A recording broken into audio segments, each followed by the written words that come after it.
Haleluya, puji nama Tuhan. Shalom Bapak Ibu Saudara yang dikasihi Tuhan. Selamat pagi. Hari ini saya percaya kita semua dilingkupi Tuhan dengan sukacita yang daripadanya. Sebab Tuhan baik dalam hidup kita, orang-orang yang mempercayakan hidup kepada Tuhan. Baiklah, kita mengawali ibadah kita dengan naikkan segala syukur kita. Kita pujikan di hadapan Tuhan, betapa baiknya Engkau Tuhan. Haleluya. Oh, terima kasih Tuhan. Engkau baik dalam hidup kami. Betapa baiknya Engkau Tuhan, kasih-Mu tiada berkesudahan. Betapa mulia nama-Mu Yesus, jiwaku diselamatkan. Betapa baik, betapa baiknya Engkau Tuhan, kasih-Mu tiada berkesudahan. Betapa mulia nama-Mu Yesus, jiwaku diselamatkan. Hosana, Hosana, ku memuji Tuhan. Hosana, ku tinggikan Yesus. Hosana, Hosana, Hosana. Kita pujikan dari awal, betapa baiknya Engkau Tuhan. Kita naikkan dengan penuh ucapan syukur. Betapa baiknya Engkau Tuhan, kasih-Mu tiada berkesudahan. Betapa mulia nama-Mu Yesus, jiwaku diselamatkan. Betapa baik, betapa baiknya Engkau Tuhan, kasih-Mu tiada berkesudahan. Betapa mulia nama-Mu Yesus, jiwaku diselamatkan. Hosana, Hosana, ku memuji Tuhan. Hosana, ku tinggikan Yesus. Hosana, Hosana, Hosana, Hosana, Hosana, ku memuji Tuhan. Hosana, ku tinggikan Yesus. Hosana, Hosana, Hosana. Haleluya, haleluya. Baik, kita akan merenungkan tema kesembuhan luka batin. Mari kita berdoa. Kami sudah memuji Engkau di pagi hari ini, ya Bapa Sorgawi. Turunlah urapan-Mu, hadirat-Mu melingkupi setiap kami dimanapun kami berada. Amin. Kami rindu diberkati di pagi hari ini. Amin. Sesuai tema kami, penyembuhan luka batin. Tuhan menolong kami. Tuhan menolong setiap kami. Kami siap diberkati. Di dalam nama Tuhan Yesus kami berdoa. Sama-sama yang siap diberkati berkata, Amin. Baik Bapak Ibu, seri khotbah ini seperti saya janjikan di awal bulan Mei yang lalu adalah seri khotbah personal development, pengembangan diri, pengembangan kapasitas diri kita, potensi diri kita. Nah saudaraku, kita baca dulu Matius 4 ayat 17. Demikian, sejak waktu itulah Yesus memberitakan, bertobatlah sebab kerajaan sorga sudah dekat. Ya, ini Yesus memberitakan bertobatlah. Kenapa demikian? Sebab kerajaan sorga sudah dekat. Saudara yang dikasihi Tuhan, dalam terjemahan United King James Version berkata, from the time Jesus began to preach and to say, repent, for the kingdom of heaven is at hand. Jadi sudah dekat, sudah di depan kita, sudah berada di hadapan kita gitu ya, sudah dekat ya. Kita lanjutkan satu ayat lagi, Matius 4 ayat 23. Yesus pun berkeliling di seluruh Galilea. Ia mengajar dalam rumah-rumah ibadat dan memberitakan Injil. Itu tadi, memberitakan bertobatlah, kerajaan Allah sudah dekat, itulah Injil. Memberitakan Injil kerajaan Allah. serta melenyapkan segala penyakit dan kelemahan di antara bangsa itu. Melenyapkan segala penyakit, menyembuhkan segala penyakit dan kelemahan. Saudaraku, kata kelemahan di sini mewakili tema kita, luka batin.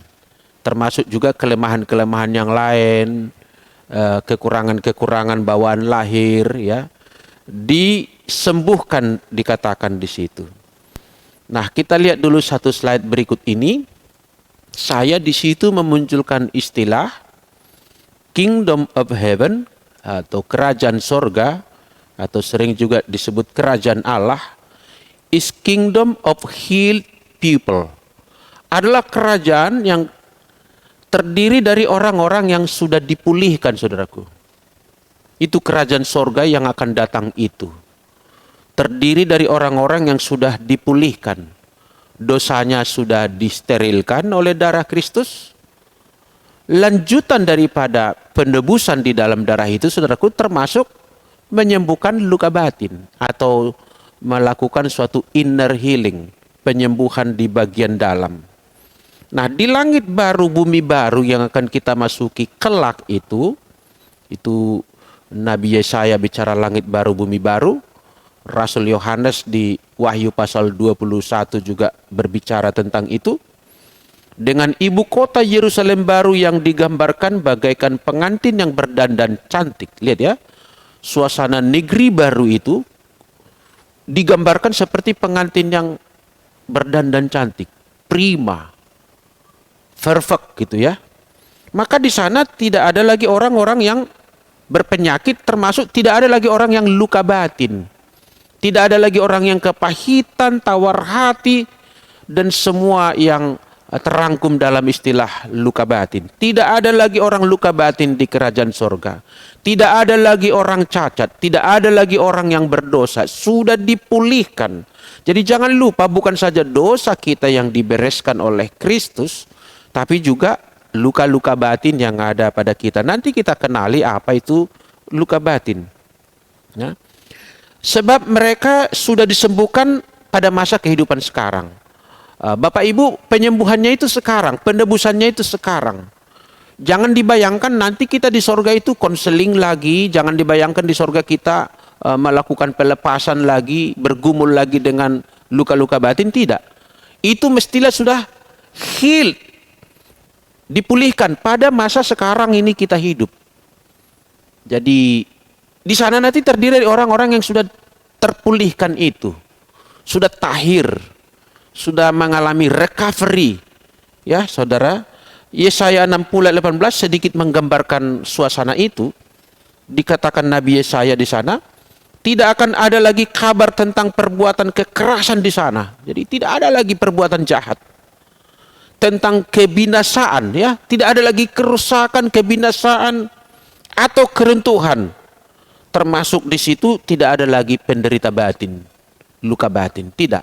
Mesti sudah sembuh di zaman sekarang. Itu sebabnya kita sesudah lahir baru diberi lagi durasi hidup untuk mengalami pemulihan demi pemulihan dan pertumbuhan demi pertumbuhan, mengembangkan diri kita, personal development. Kita masuki dulu tanda-tanda luka batin. Walaupun saya tidak dapat merangkum seluruh tanda-tanda, setidaknya ini memberikan kita pemahaman, saudaraku. Jikalau tanda-tanda ini mungkin ada pada kita, kita lebih waspada. Saudara, luka batin adalah luka dalam, tidak nampak di permukaan gitu ya, bukan luka di kulit, bukan pendarahan di luar, bukan.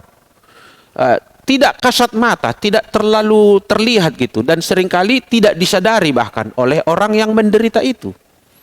Sehingga karena kurang kasat mata, tidak tersadari, sering diabaikan atau dianggap no problem gitu. Tapi saudaraku, setiap penyakit, entah itu penyakit fisik maupun penyakit di batin, pasti berdampak, saudaraku. Disadari atau tidak akan mendatangkan hal-hal yang merugikan dirinya dan juga orang-orang di sekitarnya. Nah, tanda-tanda luka batin bicara tentang bahwa luka batin itu walaupun tidak disadari atau tidak nampak di permukaan, tetapi dapat sebetulnya dikenali lewat indikasi atau gejala-gejala antara lain.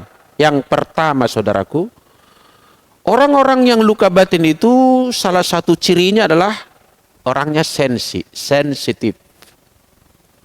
Orang yang luka batin biasanya bersifat sensitif, terlalu perasa gitu ya.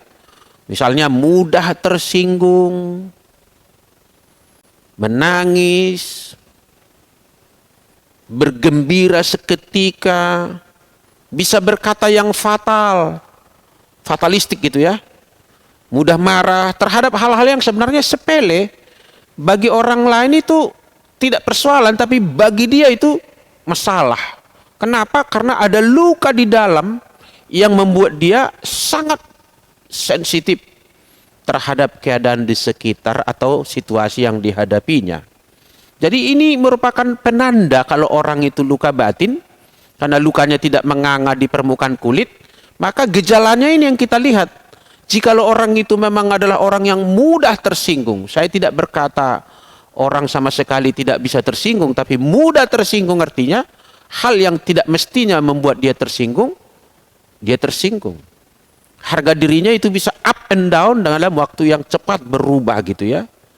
Ya, untuk hal-hal yang sepele, bukan hal-hal yang serius gitu ya.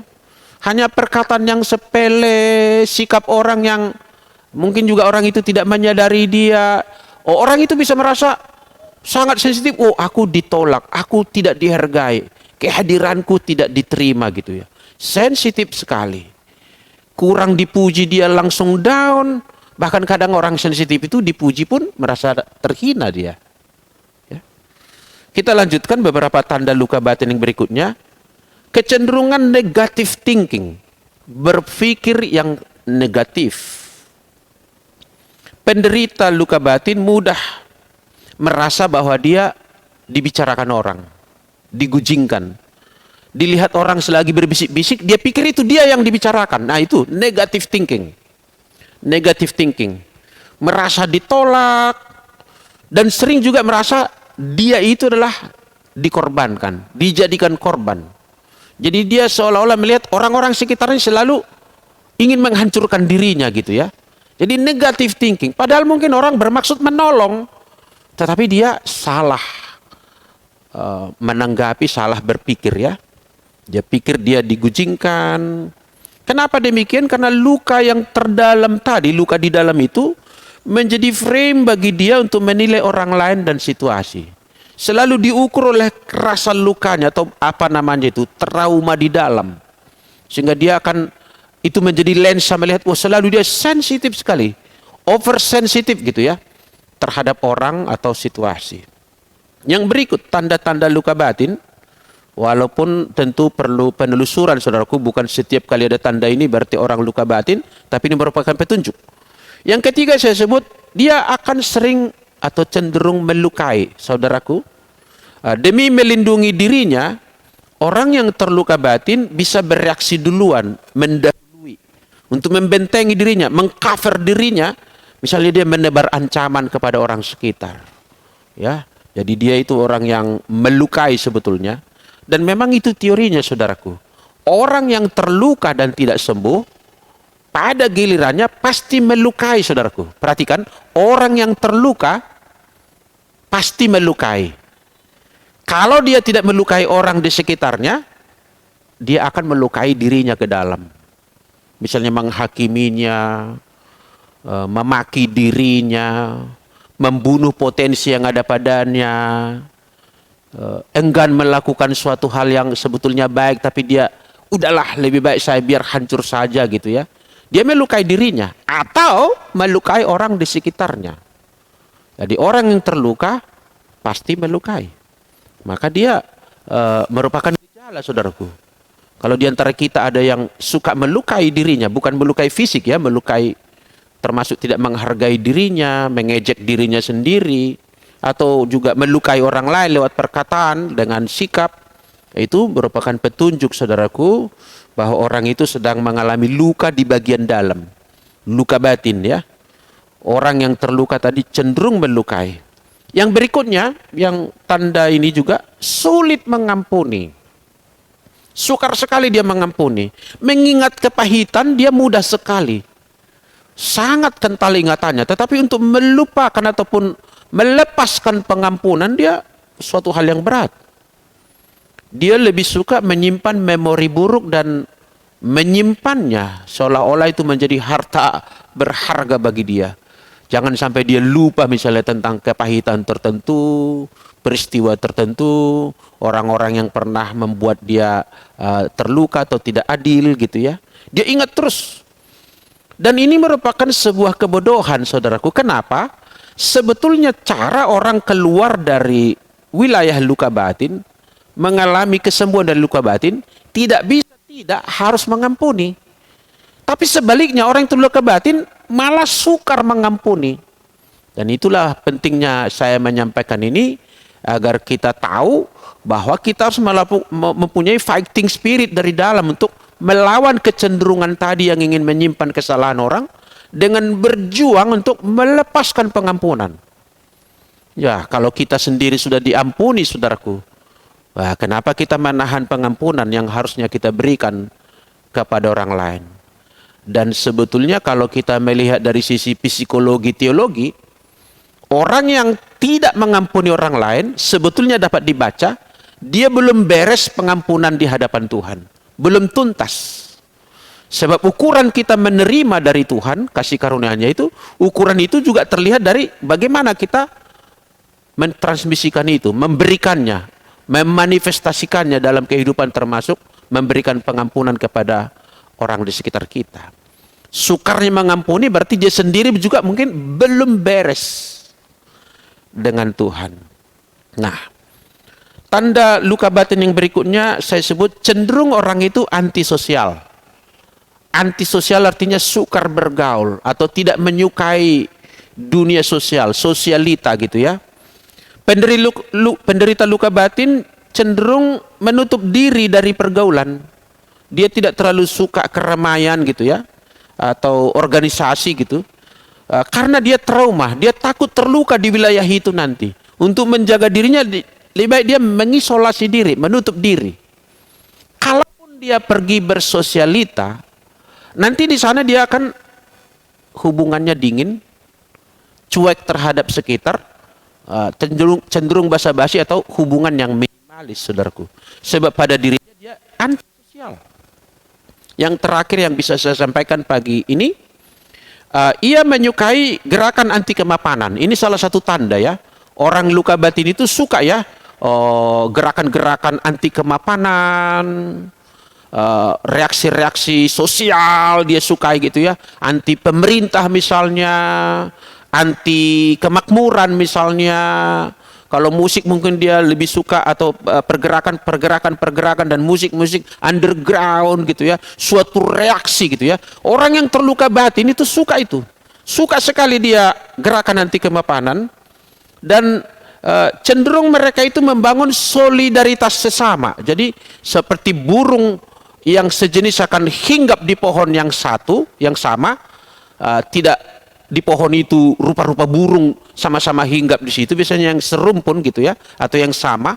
Demikian juga sesama orang luka batin suka berkumpul dengan sesama yang luka batin. Bahkan mungkin mereka saling bercerita tentang lukanya, saling bercerita tentang kemarahannya, dan rasa-rasanya itu dia memuaskan egonya di situ.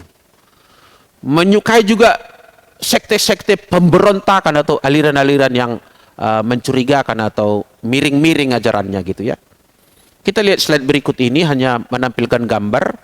Ini gambar dari film Joker, pemainnya Joaquin Phoenix, sangat apik memerankannya. Walau saya sendiri tidaklah mengagumi jalur cerita itu, sebab sebetulnya itu jalur cerita yang harusnya kita menolong, harusnya reaksi kita tidak demikian. Sebab di dalam film itu tokohnya sering mengalami bully dari orang terdekatnya, dan orang-orang di ruang publik itu membuli dia, mengejek dia. Seorang pelawak yang selalu harusnya menghibur tapi malah direndahkan orang lain, dianggap tidak berguna, diludahin orang, diperlakukan semena-mena gitu. Akhirnya orang itu akumulasi penerimaan yang negatif terhadap dirinya, itu membangun dirinya itu suatu rasa marah, suatu rasa reaktif gitu ya, dan dia nanti dalam film itu digambarkan menggerakkan reaksi sosial yang mendatangkan keresahan di dalam satu kota. Saudaraku, suka gerakan anti kemapanan, hati-hati ya. Suka musik-musik underground, gerakan-gerakan underground, keganjilan-keganjilan gitu ya. Orang misalnya memakai cincin itu di jari manis, tapi dia memakai cincin di bibir, di hidung. Nah, itu bagian daripada reaksi yang mungkin orang itu tidak sadar, dia ingin hanya nyentrik, tapi sebetulnya itu memotret kedalaman jiwa yang sedang bermasalah.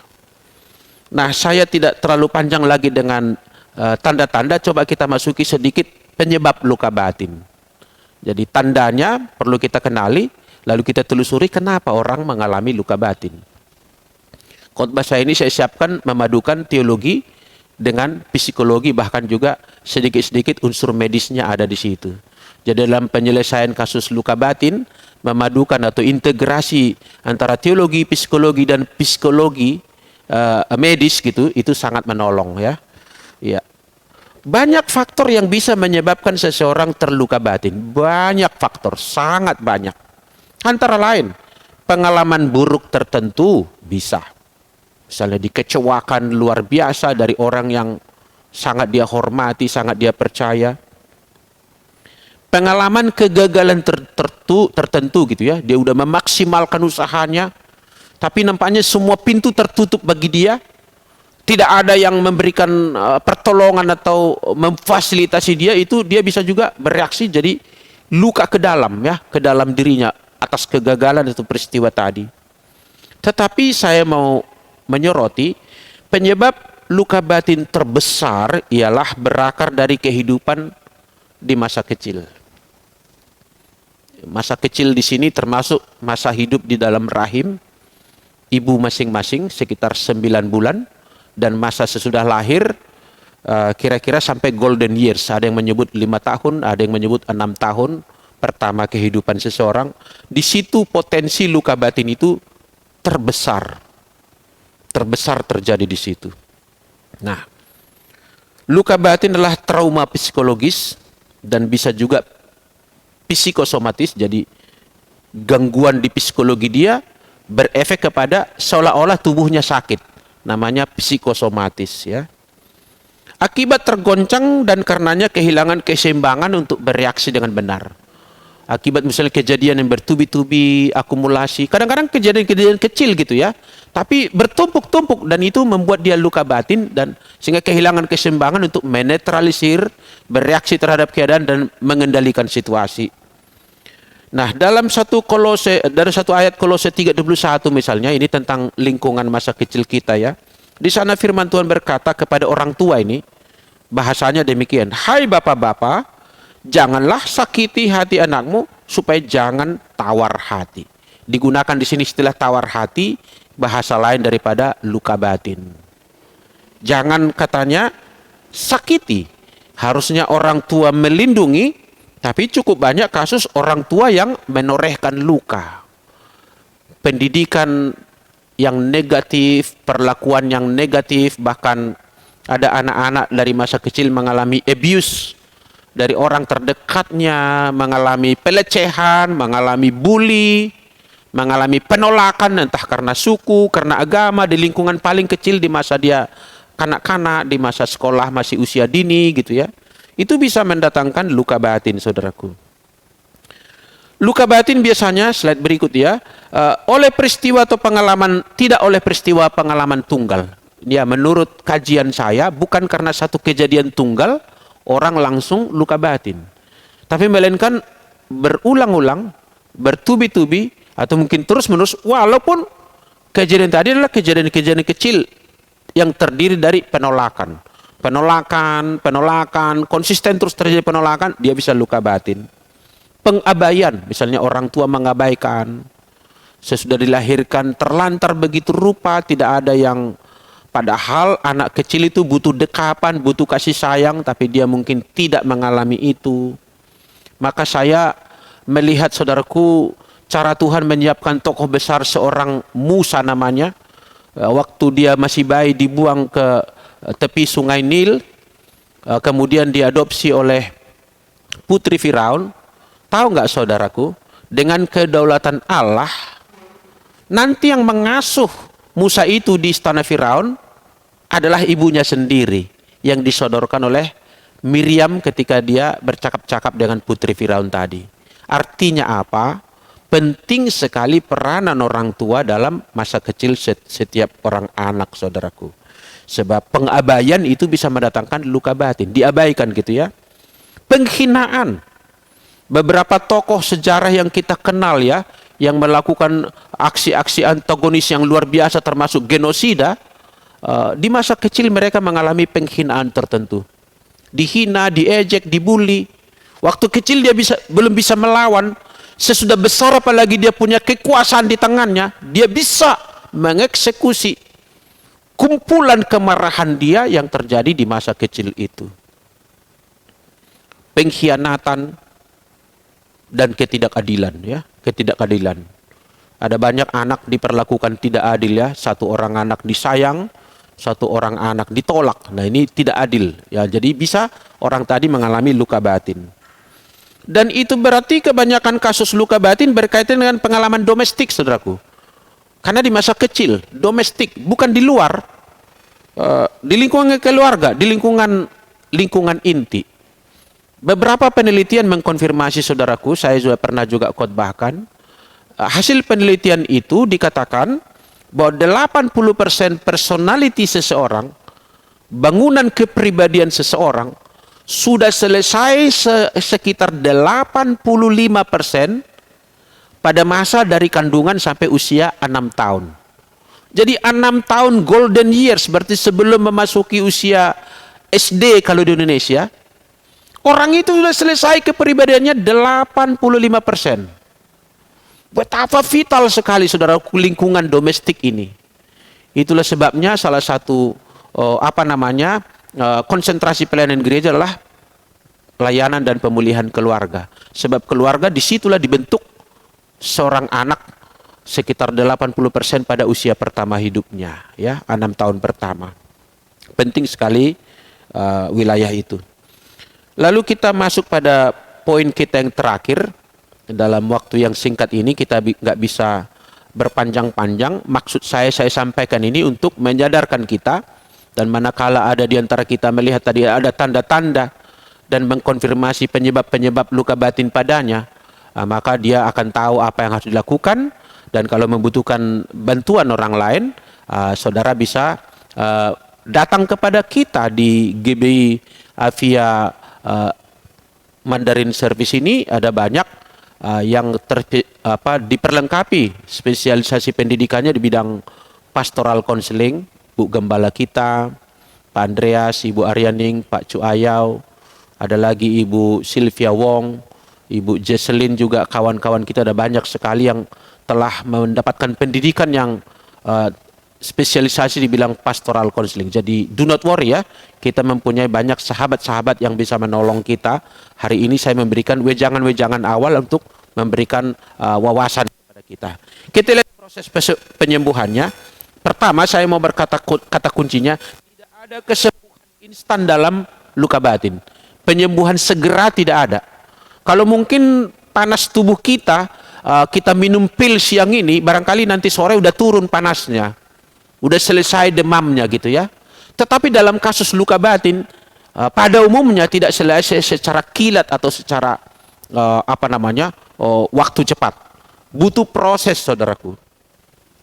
Tetapi yang menjadi prosesnya antara lain adalah perlunya kita mengalami apa yang saya sebut ini, mempunyai kemauan kuat dari diri sendiri. Kemauan yang kuat, tekad untuk sembuh, harus mengalahkan tarikan perasaan ingin mengasihani diri sendiri atau ingin tadi berkecimpung dalam dunia anti kemapanan misalnya. Harus kita lawan itu. Ada tekad dari diri kita. Saya mau sembuh gitu ya. Tekad. Kesembuhan sejati adalah proses yang terjadi dari dalam diri kita kemudian bergerak keluar. Artinya luka batin itu urusan batin, maka kehendak juga dimulai dari batin kita. Yang kedua, proses penyembuhan namanya proses tidak pendek. Mungkin kita memerlukan namanya konseling dan pelepasan. Bapak Ibu, ini istilah ya, konseling, berarti itu konsultasi secara pastoral. Pelepasan itu kalau memang terindikasi misalnya ada keterikatan roh jahat, itu perlu dilepaskan, atau kebiasaan buruk yang melekat, itu juga butuh dilepaskan ya. Jadi tidak semua konseling berujung kepada pelepasan, tapi beberapa konseling dilanjutkan dengan pelepasan, termasuk pengusiran roh jahat misalnya. Ya, kita lihat ya, konseling dan pelepasan memang ada yang disebut self healing, namun dalam kebanyakan kasus penderita luka batin memerlukan layanan pastoral konseling. Para konselor terlatih dapat memetakan permasalahannya lewat percakapan yang terbuka dan mendalam. Kadangkala dibantu dengan instrumen yang tersedia, ada alat-alat yang bisa digunakan termasuk kuesioner gitu ya, atau panduan tanya jawab. Kemudian juga terkadang memerlukan layanan holistik. Selain pendeta juga kadang-kadang melibatkan ahli kesehatan, ahli psikologi, bahkan kadang-kadang ahli hukum. Kalau misalnya terjadi complicated di dalam luka batin itu, para pendeta tidak usah merasa sok tahu dalam semua urusan.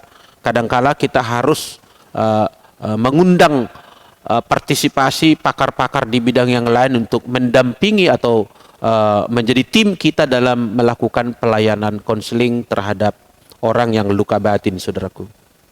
Yang ketiga, proses kesembuhan juga seringkali membutuhkan apa yang saya sebut meditasi. Meditasi.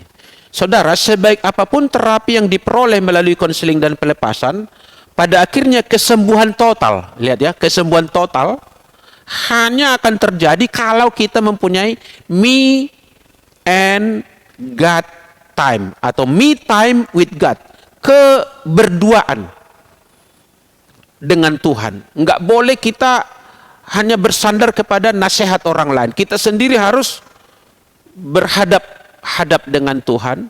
Mungkin juga di meditasi itu kita mengadukan persoalan kita. Mungkin juga di sana kita mengungkapkan kerinduan kita. Dan terlebih tentu dalam meditasi adalah kita memusatkan diri kita, pikiran kita, perasaan kita kepada firman Tuhan. Firman Tuhan itulah yang akan mengisi kita dan menjadikan lensa baru, cara pandang baru sesuai firman Tuhan, melihat masalah kita. Sehingga kalau kita melakukan meditasi dengan baik, yang tadinya kita membenci orang yang pernah melukai kita, lensa baru dari firman Tuhan akan menolong kita. Sekarang kita malah kadang-kadang kasihan kepada orang yang pernah melukai kita, melukai perasaan kita. Seperti Yesus berkata, ampunilah mereka sebab mereka tidak tahu apa yang mereka perbuat. Yang dulu kita kecewa dan marah dan mungkin juga benci kepada orang itu, lensa baru ini membuat pandangan kita bening dan benar. Malah kita malah kasihan nanti sama orang itu dan mendoakan berkat bagi mereka. Dan diri kita sendiri tidak lagi terikat dengan kepahitan atau trauma-trauma itu. Ya, meditasi adalah memusatkan pikiran pada Tuhan, bukan kepada persoalan. Jadi kalaupun kita ingat persoalan, konsentrasi kita adalah Tuhan. Dan merenungkan firman-Nya. Firman Tuhan adalah kuasa kesembuhan tiada tara, saudaraku. Tidak ada lagi yang bisa menandingi kuasa firman Tuhan. Manusia boleh memberi nasihat, memberikan kesaksian dan pengalaman, tapi firman Tuhan yang most powerful di atas segala-galanya. Yang terakhir, proses penyembuhan itu saya kenalkan dengan istilah mengembangkan new habit, kebiasaan baru. Maksudnya tadi kita sudah punya kemauan kuat, sudah berjuang, sudah konseling atau mungkin sudah pelepasan, sudah meditasi, tidak cukup sampai di situ. Kita harus memulai kebiasaan baru, membangun new habit. Saya bacakan ini, kesembuhan permanen, tadi kesembuhan total ada di dalam meditasi. Kesembuhan permanen berarti yang sudah kesembuhan total tadi berlangsung terus. Jangan sembuh 3 hari, sembuh 3 bulan, kambuh lagi. Nah, sembuh permanen itu terjadi kalau kita membangun kebiasaan baru dan mempunyai komunitas yang sehat, komunitas rohani. Kalau terus pergaulan kita adalah orang-orang yang saling melukai, tetap kelompok-kelompok underground, betapapun kita udah konseling, betapapun kita udah meditasi, kembali lagi ke lingkungan itu, komunitas yang tadinya tidak kondusif bagi kesembuhan kita, nanti kita tertular lagi di situ, tertular lagi di situ. Jadi kita harus membangun basis komunitas yang baru, kebiasaan yang baru, termasuk kebiasaan beribadah, kebiasaan membaca firman Tuhan, kebiasaan berdoa dan memuji menyembah Tuhan, dan lain-lain. Pokoknya kegiatan-kegiatan spiritualitas yang membangun diri sendiri. Barulah nanti kalau kita sudah kuat seperti itu, barangkali bahkan seringkali kita diutus lagi oleh Tuhan ke lingkungan di mana orang-orang yang sejenis dengan kita dulu yang belum sembuh, kita nanti bisa dipakai Tuhan sebagai alatnya menjangkau orang itu. Tapi kita pastikan dulu kita sudah beres dan sudah kesembuhan sepenuh-penuhnya, saudaraku. Baru kita mungkin dipakai Tuhan di sana. Sebab kalau kita belum sembuh, belum tuntas dengan persoalan kita, luka-luka kita hanya terlihat sembuh tapi sebetulnya mengendap di dalam ada bom waktu, nanti kita bisa terluka lagi di sana, dan luka baru bisa lebih parah akibatnya daripada luka yang dahulu. Atau kalau kita masih terluka, kita melukai, bisa melukai lebih hebat lagi nanti. Oleh karenanya pastikan, saudaraku, orang luka batin itu harus benar-benar sembuh total, benar-benar sembuh permanen, baru kita siap menerima urapan baru, urapan pelayanan. Kita yang dahulu adalah korban, kita dahulu adalah penderita, sekarang bisa dipakai Tuhan untuk menjadi konselor bagi orang lain, hamba Tuhan bagi orang lain, yang menginspirasi kehidupan orang lain. Kiranya renungan kita di pagi hari ini, saudaraku, memberikan wawasan kepada kita tentang perlunya kesembuhan luka batin atau inner healing. Jangan sepelekan luka batin, walau tak terlihat, dampaknya luar biasa. Bukan saja berdampak negatif kepada diri sendiri, juga berdampak negatif kepada lingkungan kita. Bukan saja urusan-urusan dalam kehidupan kita yang sekarang, tapi urusan kita dengan Tuhan juga terganggu oleh karenanya. Oleh karena jangan sepele dengan luka batin. Dan kalau saudara melihat ada tanda-tanda itu pada dirimu, dan penyebab-penyebabnya ada pada dirimu, kecenderungan-kecenderungan itu pada dirimu, jangan pasrah begitu. Mari punya tekad, dan bila perlu dilayani, datang kepada hamba-hamba Tuhan di gereja kita. Juga bersedia melayani secara online gitu ya. Kami bersedia supaya bisa kita sama-sama mengalami janji Tuhan itu digenapi kepada kita. Potensi diri kita bisa mekar dan keluar bagi hormat dan kemuliaan nama Tuhan. Selamat bergumul Bapak Ibu, selamat bertumbuh. Tuhan Yesus memberkati kita semua. Haleluya. Pada bagian akhir renungan Jumat pagi ini, kita akan berdoa bersama-sama. Mari kita berdoa. Terima kasih Tuhan buat firman-Mu, buat ceramah di pagi hari ini. Kiranya itu semuanya berguna bagi kami untuk melihat diri kami, melihat keluarga kami, melihat kesempatan pelayanan di sekitar kami. Kiranya Tuhan memulihkan setiap kami, sehingga melalui kami juga Tuhan akan memulihkan lebih banyak orang lain lagi. Personal development, mengembangkan diri adalah dimulai dari kesembuhan total, kesembuhan permanen di dalam diri kami. Disembuhkan luka-luka batin kami dan trauma-trauma yang ada. Terima kasih Tuhan, kami melihat masa depan yang indah. Kami melihat hari-hari esok yang jauh lebih mulia daripada pengalaman-pengalaman buruk yang pernah ada. Maka biarlah Engkau Tuhan membereskan kami untuk meraih yang terbaik. Hari-hari yang akan kami jalani penuh dengan berkat Tuhan. Terima kasih Tuhan, kami serahkan seluruh kegiatan kami sepanjang hari ini. Kegiatan keluarga kami, kegiatan usaha kami juga, kegiatan-kegiatan pelayanan di gereja kami. Tuhan memberkati kami senantiasa. Terima kasih Tuhan, sebelum kita akhiri ibadah pagi kita ini, mari kita buka hati kita dan kita terima berkat Tuhan yang dicurahkan bagi kita. Tuhan memberkati engkau dan melindungi engkau. Tuhan menyinari engkau dengan wajah-Nya, memberikan kepadamu kasih karunia. Tuhan menghadapkan wajah-Nya kepadamu, maka penuhlah engkau dengan damai sejahtera. Jadilah sembuh, jadilah pulih. Terimalah berkat Bapa Abraham, Ishak dan Yakub dicurahkan kepadamu di dalam nama Tuhan Yesus Kristus, Juru Selamat kita yang hidup. Haleluya. Sama-sama kita katakan amin. Salam bagi kita semua. Tuhan memberkati.